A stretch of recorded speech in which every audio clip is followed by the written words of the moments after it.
দীর্ঘদিন পরে জাহাঙ্গীরনগর বিশ্ববিদ্যালয়ে জাকসু নির্বাচন অনুষ্ঠিত হচ্ছে ৩৩ বছর পরে শিক্ষার্থীদের যে আশা আকাঙ্ক্ষা এই জাকসুকে কেন্দ্র করে তার প্রতিফলন ঘটবে আজকে। আমরা আশা করছি যে জাহাঙ্গীরনগরের বিশ্ববিদ্যালয়ে যে প্রগতিশীল শিক্ষার্থীরা তারা অবশ্যই বাংলাদেশপন্থী এই শক্তিকেই তাদের ভোটের মাধ্যমে তাদের ব্যালটের মাধ্যমে দেখিয়ে দেবে এবং বাংলাদেশের পন্থী এই শক্তিকেই তারা তাদের পক্ষে এবং দেশের পক্ষে এই শিক্ষার্থীদের পক্ষে থেকে কাজ করার সুযোগ করে দেবেন। আমরা এ ব্যাপারে প্রচারণা শুরু থেকে আমরা বলেছি যে শিক্ষার্থীদের কাছে আমরা অভাবনীয় সাড়া পাচ্ছি। আজকেও আমরা জয়ের ব্যাপারে খুবই বেশি আশাবাদী। আমরা আশা করি যে জাহাঙ্গীরনগর বিশ্ববিদ্যালয়ের শিক্ষার্থীরা তাদের ব্যালটের মাধ্যমে আমাদের পক্ষে থেকে আমাদেরকে কাজ করার সুযোগ দেবে।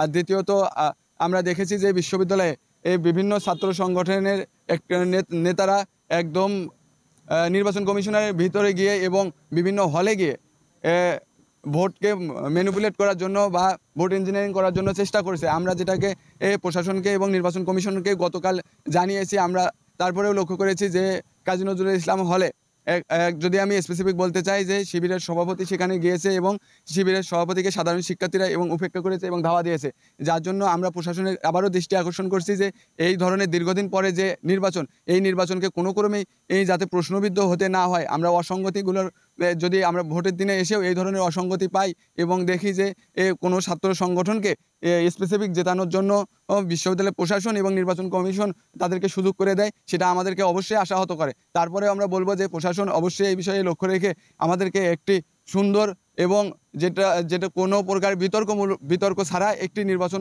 উপহার দেবে এবং সেই নির্বাচনে জাতীয়তাবাদী ছাত্র দলের মনোনীত প্যানেলই জয়যুক্ত হবে ইনশাআল্লাহ। এটা আলাদা করে বলার কিছু নেই। আপনারা দেখেছেন যে যেখানে কোনো প্রকার বহিরাগত ঢোকা নিষেধ, সেখানে ছাত্র শিবিরের সভাপতি একদম নির্বাচন কমিশনের রাত 12টার পরে সেখানে তিনি অবস্থান করেছেন। এটা মিডিয়াতে একদম ওপেনভাবে প্রকাশিত হয়েছে। তারপরেও আপনারা যখন এই প্রশ্ন করেন তখন আসলে দুঃখ প্রকাশ করা ছাড়া আর কিছু থাকে না।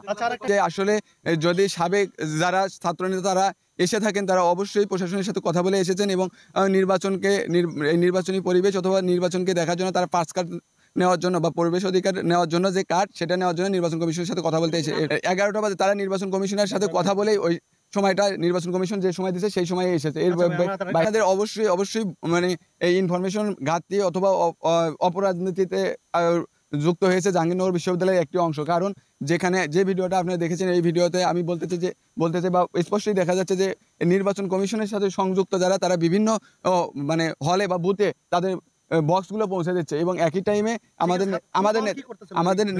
আমাদের নেতাকর্মীরা নির্বাচন কমিশনের সাথে কথা বলতে গিয়েছে যখন দেখেছে যে আসলে এখানে শিবিরের সভাপতি থেকে শুরু করে অন্য সংগঠনের নেতাকর্মীরা নির্বাচন কমিশনকে প্রায় অবরুদ্ধ করে রেখেছে এইটাই। আর এই ভিডিওটা আসলে মানে অন্যভাবে আমাদেরকে হেয় করার জন্য অন্যভাবে উপস্থাপন করা হয়েছে। এই ক্যাম্পাস আমরা বলেছি প্রথম থেকে জাহাঙ্গীরনগর বিশ্ববিদ্যালয় সাবেক বর্তমান এবং অনাগত দিনে যারা আসবে তার সকলের জন্য, যেহেতু এইরকম একটা নির্বাচন জাহাঙ্গীরনগর বিশ্ববিদ্যালয় দীর্ঘদিন পরে হচ্ছে, সেক্ষেত্রে যদি কোনো সাবেক শিক্ষার্থী প্রশাসনের অনুমতি নিয়ে প্রশাসনের সাথে কথা বলতে আসে সে দায়িত্ব আমাদের যারা এখন জাকসু নির্বাচনে আমরা অংশগ্রহণ করছি আমাদের উপরে অবশ্যই বর্তায় না। আপনারা সাবেক শিক্ষার্থী হিসেবে তাদের সাথে সৌজন্যমূলকভাবেই বাক্য ব্যবহার করে কথা বলা উচিত বলে মনে করছি।